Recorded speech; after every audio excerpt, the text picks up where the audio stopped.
Magarsaadha. Asuma magaaluma irraa. Moggooma kooti jechuudha. Magaaluma kana jiraata.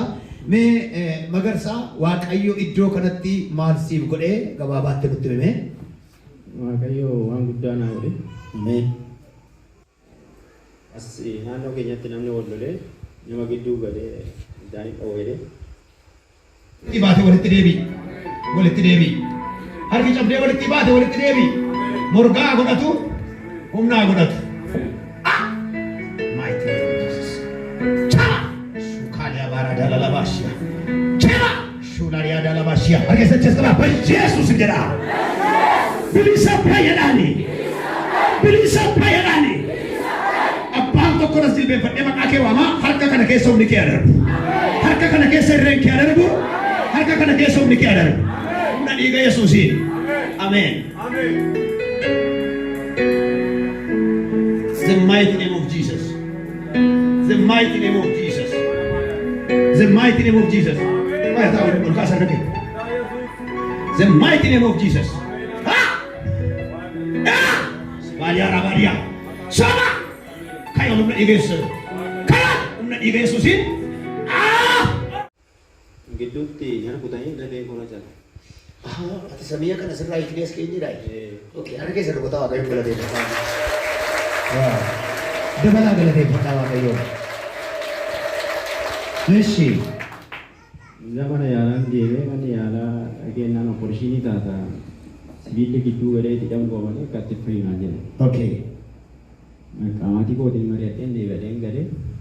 Mana qorichaa eessadatti? Abeet hospitaalii deeme. Abeet hospitaalii. Eshi. Achi dhagee opereeshinii ta'uu qabaa kan itti fayyadan. Bakka galee mari'atee deebi'een gale. Galee guyyaa Ujian nak cakap, kalau biasa kita. Okay. Masih cuma namni itim apa dia tadi, nana sembe. Aku ngomong ada yang mata dia, nana kasih jalan kenyan. Ina manta, aja tadi yang jadi. Nak kata kan. Biasa ni jalan kali tu akak tadi nampi dia cakap. Akak berjadinya cakap.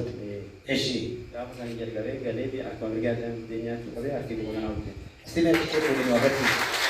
Wow, Waaqayyo galata fidaa, kuma fidaa, fidaa Waaqayyo nafi.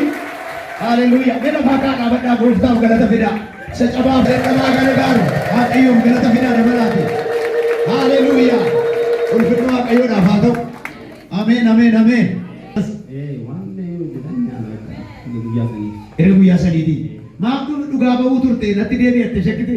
Lakki arran nagaa boruu nagaa jedhu Sorry malee. Hamma merkasii kadhanne. Torbee sadii narraa na fakkaata. Torbee sadii ji'arraati.